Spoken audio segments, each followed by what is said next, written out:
여러분 안녕하십니까? 오늘도 하나님의 말씀이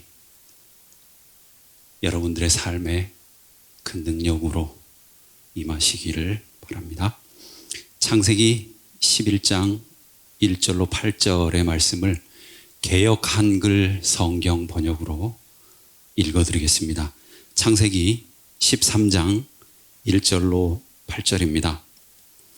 아브라함이 애굽에서 나올새 그와 그 아내와 모든 소유며 롯도 함께하여 남방으로 올라가니 아브라함에게 육축과 은금이 풍부하였더라.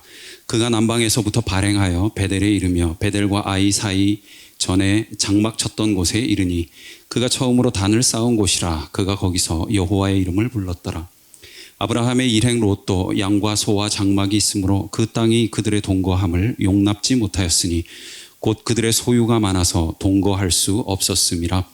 그러므로 아브라함의 가축의 목자와 롯의 가축의 목자가 서로 다투고 또 가나안 사람과 브리스 사람도 그 땅에 거하였는지라.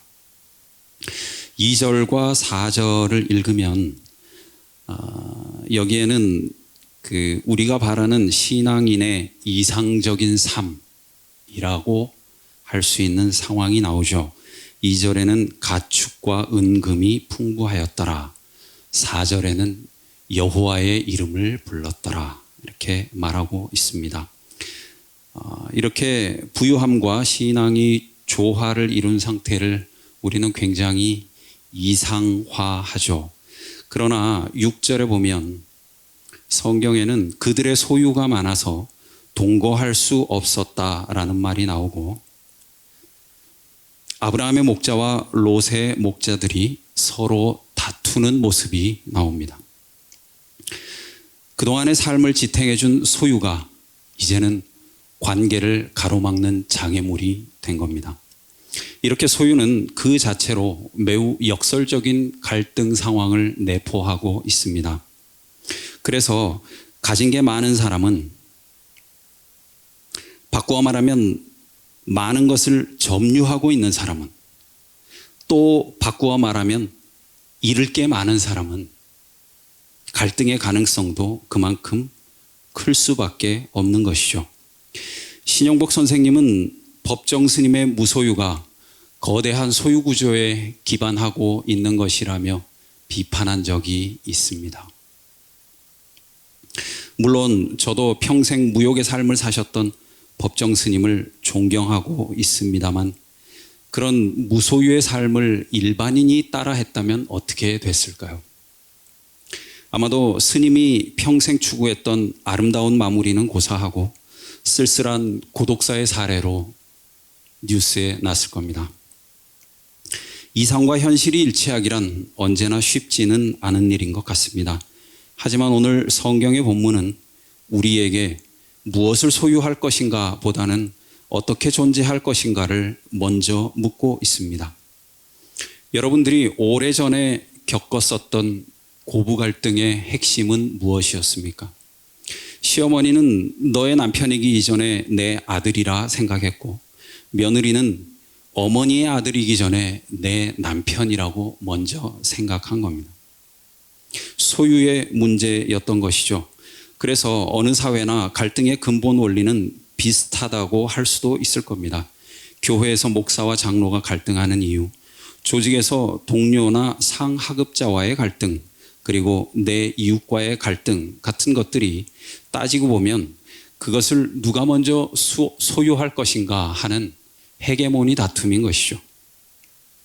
그래서 예수님은 청지기 정신을 강조하셨던 것 아닐까요? 내가 온전히 가졌다고 주장할 수 있는 것은 아무것도 없다는 겁니다. 그런 이유로 아브라함은 어디를 가든지 여호와의 이름을 먼저 부릅니다.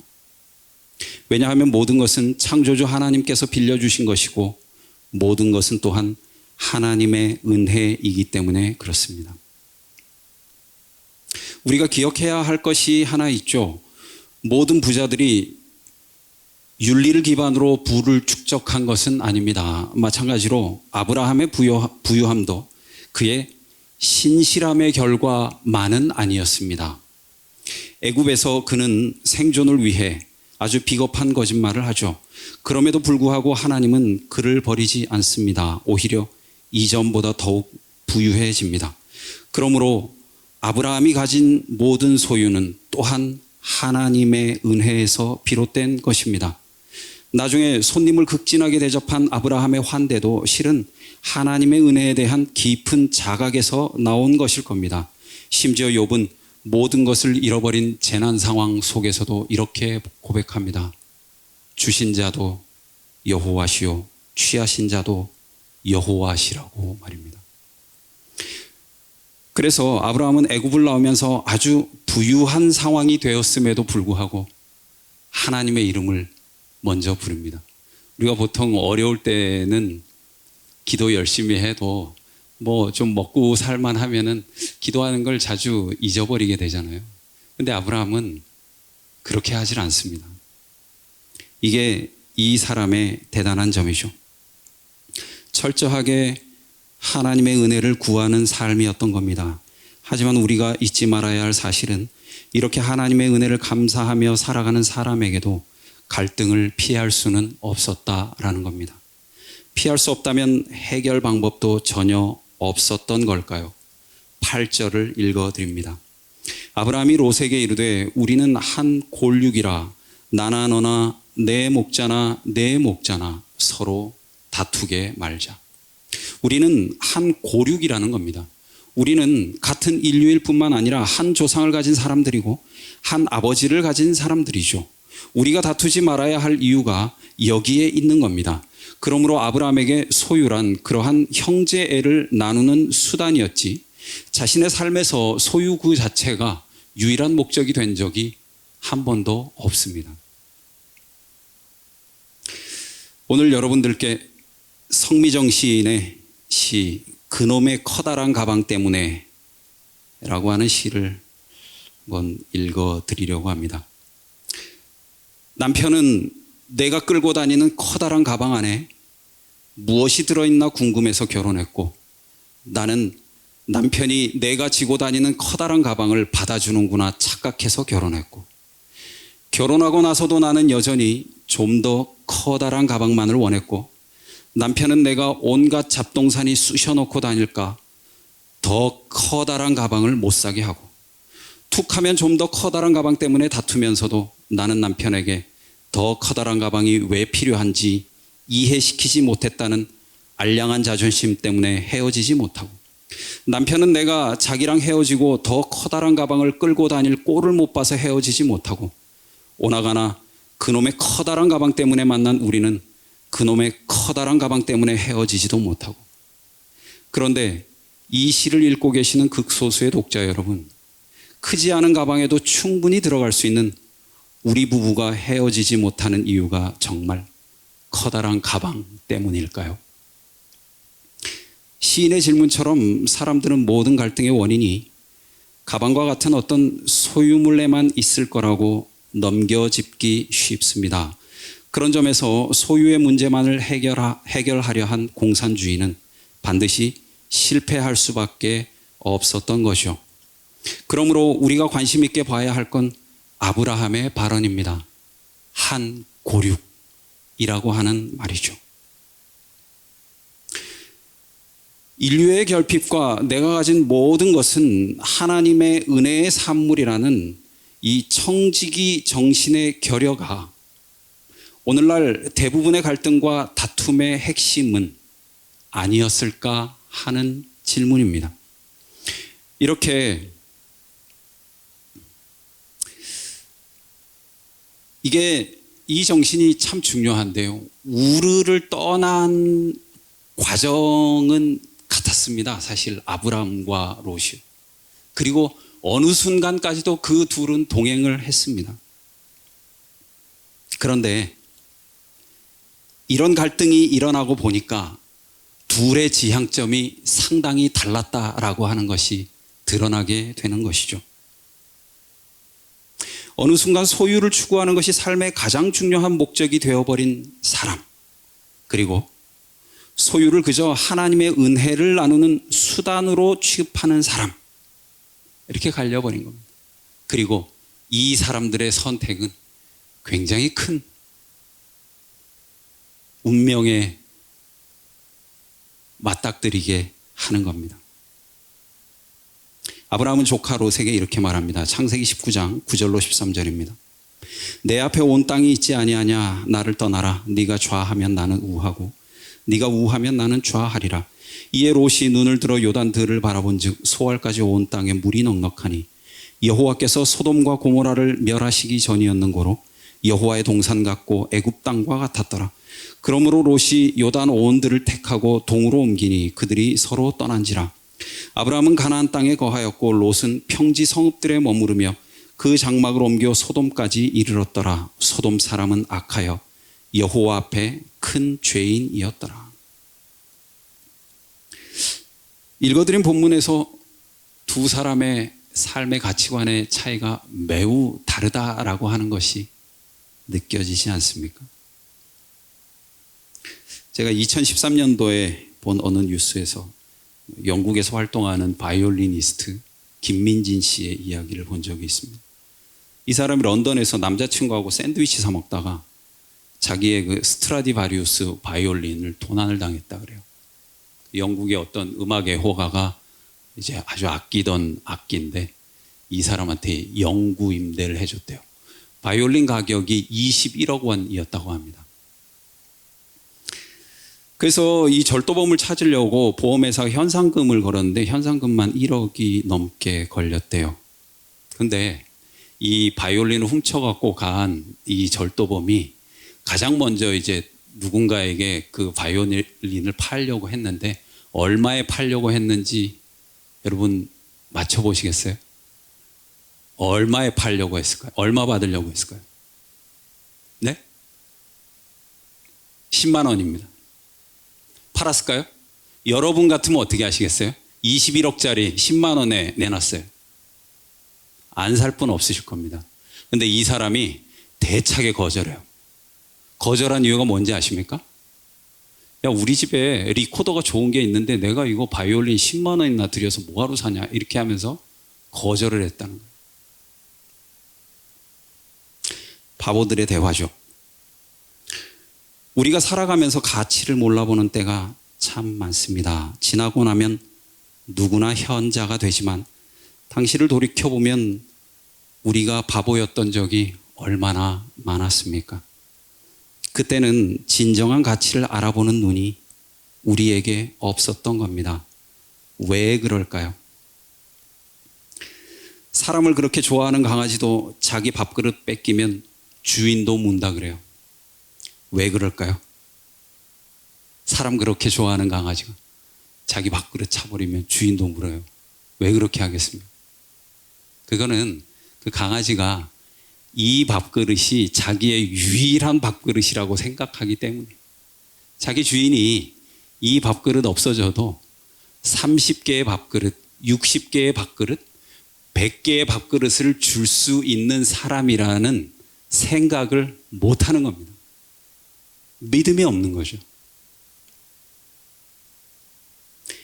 자기 주인이 지금은 겨자씨만한 나를 키워서 언젠가는 큰 나무로 만들어줄 수 있는 분이라는 사실을 생각조차 못하기 때문이에요. 평생을 겨자씨로만 살아야 할 것 같으니까 우리 마음이 종종 다급해지는 것 아니겠습니까? 그러나 실제로 지나간 우리의 삶을 돌이켜보면 어떻습니까? 과거를 생각해 볼 때 지금의 나는 무엇으로 이루어졌습니까? 그건 모두 내 힘이 아닌 하나님의 은혜의 결과였다라고 하는 걸 알 수가 있는 겁니다. 14절에 보면 롯이 떠난 다음에 하나님이 아브라함에게 나타나십니다. 아마도 이 롯이 어떻게 하고 떠났을까요? 제가 롯이면 뭐 박수를 치면서 이제 아브라함 삼촌 앞에서야 뭐 표정 관리 좀 했겠죠. 가면서 아싸 하면서 갔을 거예요. 마치 그 거액을 챙겨서 아버지한테 챙겨가지고 여행을 떠난 둘째 아들처럼 말입니다. 야, 어떻게 보면 좀 너무한 거죠. 예의상이라도 자기 삼촌한테 그렇게 권해야 하는 게 맞죠. 그렇게 냉큼 그러면 되겠습니까? 아브라함도 뭐 자기보다 훨씬 오래 살았는데 땅 보는 안목이 없겠어요? 어디가 좋은 땅인지 금방 알죠. 그런데 롯은 고르라 그러니까 조금의 망설임도 없이 그냥 탁 골라가지고 그냥 가버려요. 그런데 자신의 조카가 매정하게 떠나버린 그 자리에 하나님이 나타나셔갖고 이렇게 말씀을 하십니다. 너는 눈을 들으라고 하세요. 그리고 너 있는 곳에서 동서남북을 바라보라고 말씀하십니다. 우리가 어떤 소유 때문에 절망하는 이유가 뭡니까? 우리에게 닥친 어떤 상황 때문에 좌절하는 이유가 뭐예요? 딱 우리가 서 있는 그 자리만 보기 때문에. 하나님 오셔갖고 말씀하시는 거예요. 너 눈을 좀 들어라. 그리고 너 있는 그 자리에서 너 지금 처한 그 상황만 보지 말고 동서남북을 한번 바라보라는 겁니다. 이 말씀을 야 동서남북 땅 넓으니까 땅 많이 줄게 이렇게 이해를 하면은 그 롯 이렇게 풍요를 쫓아서 떠난 롯의 관점하고는 하나도 다를 게 없는 거예요. 이 말씀은 나중에 이삭에게 하나님이 나타나서 하신 말씀으로 이해를 해야 할 겁니다.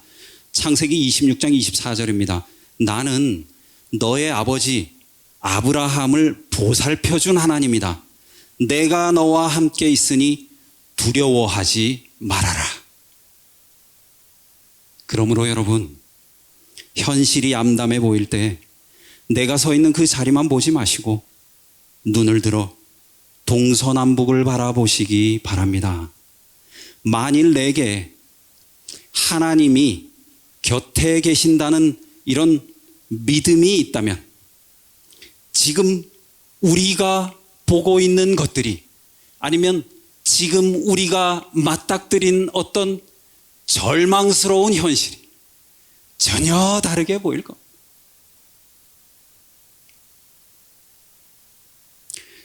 1979년 시조 6월 시조에 실린 독자의 글 하나 읽어드리겠습니다. 철이의 거짓말, 김정임.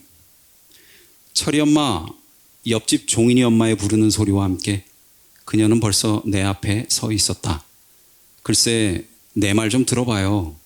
어제 저녁밥을 먹으면서 우리 인이가 제 아빠 보고 하는 소리가 아빠는 바보야. 철이 아빠처럼 미국도 못 가고 아빠도 철이 아빠처럼 미국 좀 가란 말이야. 글쎄 이러질 않겠어요?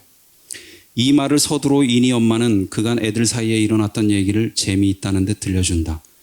내용인즉 양쪽 집에 5살짜리 꼬마 둘이서 소꿉장난을 하다가 종인이가 아빠 자랑을 했단다. 4살 들면서 아빠를 잃은 철이는 그 애한테 질세라. 우리 아빠는 미국 갔는데 이 다음에 선물 많이 사가지고 비행기 타고 온다고 자랑을 했단다. 이 천진한 아이 앞에서 난 웃어야 할지 울어야 할지 친구한테 지기 싫어 그런 거짓말을 했다니 내 마음은 슬프다기보다 살을 찢기우는 듯한 아픔 그것이었다. 그 이야기를 듣고 아이한테 한마디의 말도 할 수 없었던 멍청한 엄마가 될 수밖에 없었다. 2학년이 되던 어느 날 철이는 풀이 죽어 이렇게 말했다. 가족 조사를 하는데 엄마하고 둘이만 사는 사람은 나밖에 없었단 말이야. 왜 우린 아빠도 없고 동생도 없는 거지? 나도 아빠가 있었으면 참 좋았을 텐데. 나는 아빠 자랑도 동생 자랑도 아무것도 할 게 없잖아.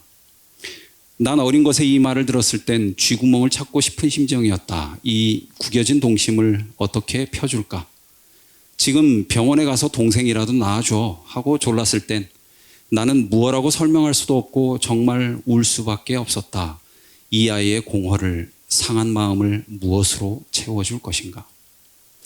엄마로서 사랑하는 아들의 마음 한구석의 공허와 외로움을 완전하게 채워줄 수 없음은 가슴 저리도록 마음 아프지만 난 아들에게 이 세상의 어떤 물질로도 할 수 없는 참 경건과 지족하는 마음을 심어주고 싶다. 세상의 제1인자가 아닌 불쌍한 사람을 도와주고 가르치며 인류의 생명을 위해 자신을 아낌없이 희생하셨던 예수님의 무화적인 사랑을 심어주고 싶다. 그러나 지족하는 마음이 있으면 경건이 큰 이익이 되느니라. 우리가 세상에 아무것도 가지고 온 것이 없음에 또한 아무것도 가지고 가지 못하리니 우리가 먹을 것과 입을 것이 있은즉 족한 줄로 알 것이니라. 대충 짐작하셨겠지만 저희 엄마가 34세 되던 해에 시조에 기고를 한 글입니다. 엄마는 이 글을 쓴 이후에도 쉽지 않은 삶을 살았습니다. 여자 혼자 아들 데리고 세상살이 하는 게 결코 쉬운 일은 아니었겠죠. 하지만 엄마가 믿고 있었던 대로 그러나 지족하는 마음이 있으면 경건에 큰 이익이 되느니라. 우리가 먹을 것과 입을 것이 있은즉 족한 줄로 알 것이니라. 어려운 순간들은 참 많이 있었지만 우리 두 식구가 굶고 있었던 적은 한 번도 없었음을 인해서 하나님께 감사합니다. 그런데 42년 전에 이 글을 썼던 엄마가 요즘은 은혜라는 찬양을 자주 듣습니다. 그리고 이 찬양을 손주들에게 카톡으로 들어보라고 또 보내주기도 하시더라고요. 그러면서 감사하다라는 말을 종종 하세요. 쉽지 않은 삶을 살아왔겠지만 그의 삶에 여전히 영향을 미치고 있는 건 하나님의 은혜인 겁니다. 부조와 선지자 56쪽에는 이런 글이 있죠. 심판의 때에 사람들은 그들이 거짓말을 양심적으로 믿었기 때문이 아니라 진리를 믿지 아니하였기 때문에, 진리가 무엇인지 배울 기회를 등한히 하였기 때문에 정죄를 받을 것이다. 저는 부조와 선지자의 이 글을 이렇게 바꾸어 읽습니다. 심판의 때의 사람들은 그들이 거짓말을 양심적으로 믿었기 때문이 아니라 하나님의 은혜를 믿지 아니하였기 때문에, 하나님의 은혜가 무엇인지 배울 기회를 등한히 하였기 때문에 정죄를 받을 것이다.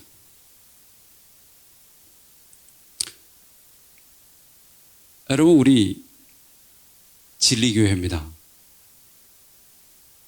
오랜만에 들어보시죠. 요즘에는 잘 안 하는 말이니까. 그동안 우리가 진리 많이 이야기해 왔어요. 근데 여러분, 그 진리가 도대체 뭡니까? 우리가 그토록 소중하게 목숨처럼 여겨왔던 그 10계명의 핵심이 뭡니까? 하나님의 사랑 빼고 말할 수 있습니까?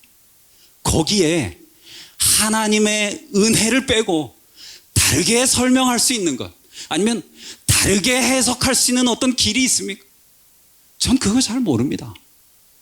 그렇기 때문에 진리라고 하는 것은 하나님의 품성인 사랑 외에는 아무 것으로도 형용할 수도 없고 말할 수도 없다고, 아니면 정의 내릴 수도 없다고 저는 생각합니다.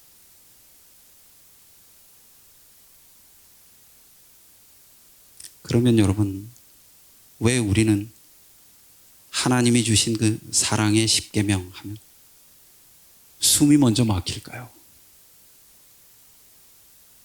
지구상에 있는 어떤 사람이 사랑은 숨 막히게 하는 거라고, 사랑은 강제하고 억압하는 거라고 가르칩니까? 하나님이 알려주시려고 하는 것을 우리는 정말 제대로 배우고 있는 것일까요? 이 세계가 아니면 나의 삶이 오직 하나님의 사랑과 은혜로 가득 차 있다는 것을 우리가 진심으로 믿는다면 우리의 삶과 우리의 신앙과 우리의 교회는 많이 달라질 겁니다. 그렇지 않습니까, 여러분?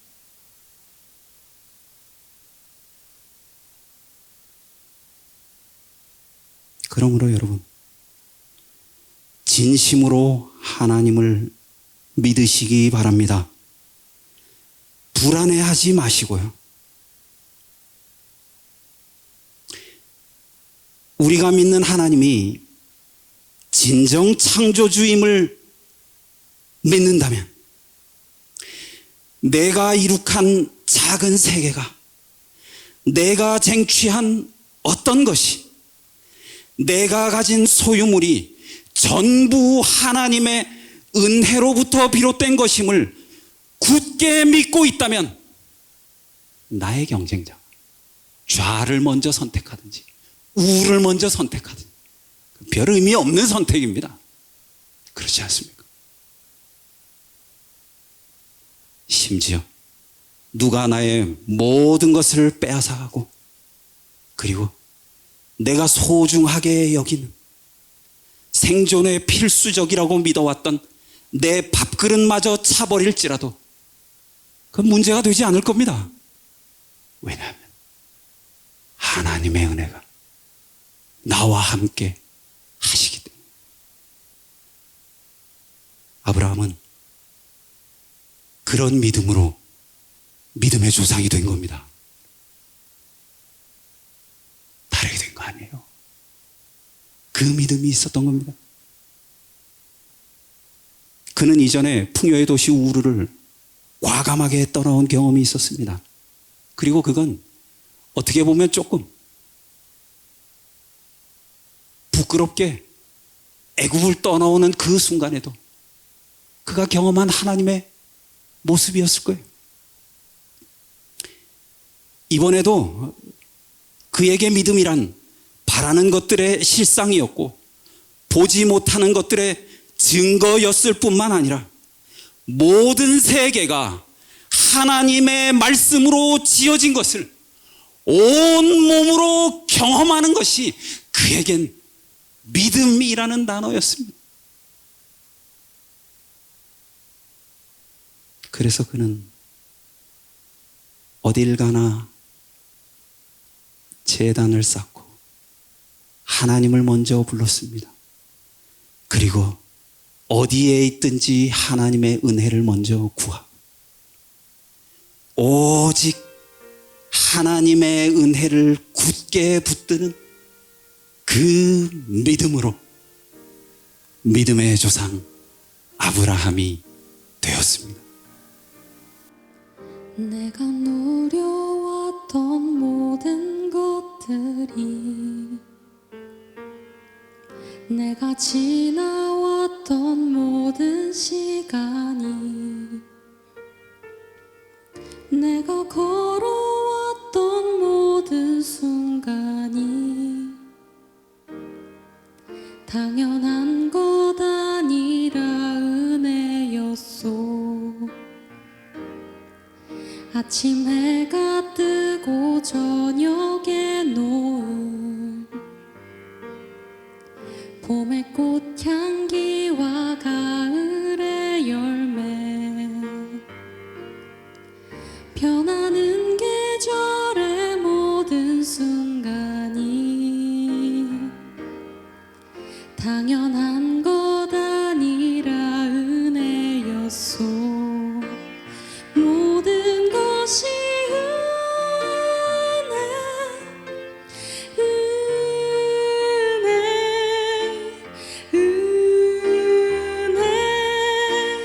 한없는 은혜. 내 삶에 당연한 것 하나도 없었던 것을, 모든 것이 은혜였소.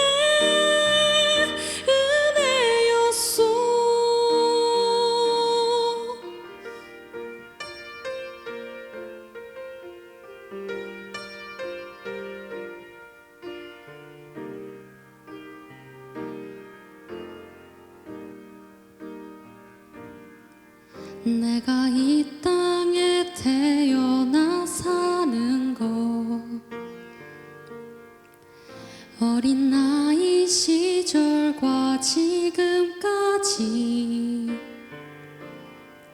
숨을 쉬며 살며 꿈을 꾸는 삶, 당연한 것 아니라 은혜였소.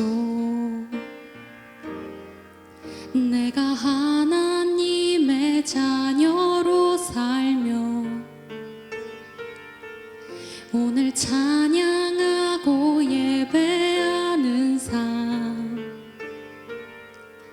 복음을 전할 수 있는 축복이 당연한 것 아니라 은혜였소. 모든 것이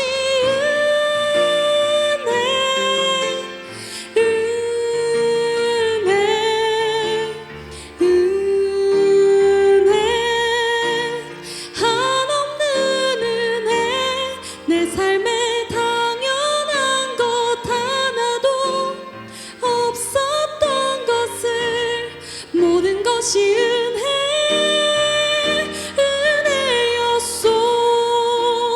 모든 것이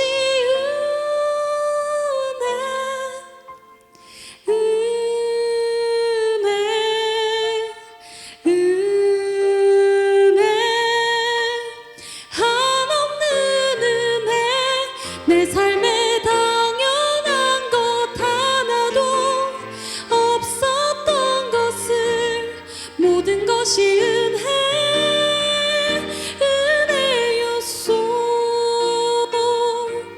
모든 것이 은혜였소. 모든 것이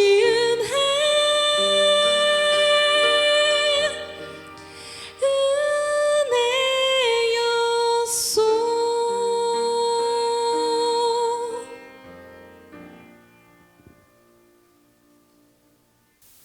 그에게 고난의 고난이 연속될 때 아브라함이 어떻게 할 것인지를 모두 열심히 주시하고 있었다. 그의 확신이 요동한 것 같이 보이지 않는 한 그들은 희망이 있다고 생각하였다. 그들은 하나님께서 그의 벗이시며 여전히 그를 인도하고 계신 것을 확신하였다. 아브라함은 섭리의 인도를 설명할 수 없었으며 장래의 유업을 실감하지 못하였다. 그러나 그는 내게 복을 주어 내 이름을 창대케 하리니 너는 복의 근원이 될지라는 약속을 굳게 붙잡았다.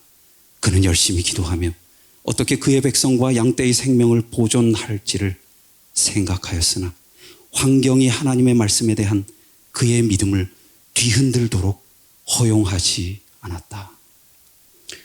사랑의 아버지 하나님, 주신 은혜 감사합니다. 때로 저희의 믿음이 약해지고 닥쳐진 상황만을 보며 절망할 때 다시 한번 우리가 주의 귀한 자녀임을 기억하게 하여 주시고, 아브라함이 이런 믿음을 가졌던 것처럼 저희도 그 믿음을 따라 하나님의 은혜를 굳게 붙잡을 수 있도록 도와주시기를 주 예수 그리스도 이름으로 기도드립니다. 아멘.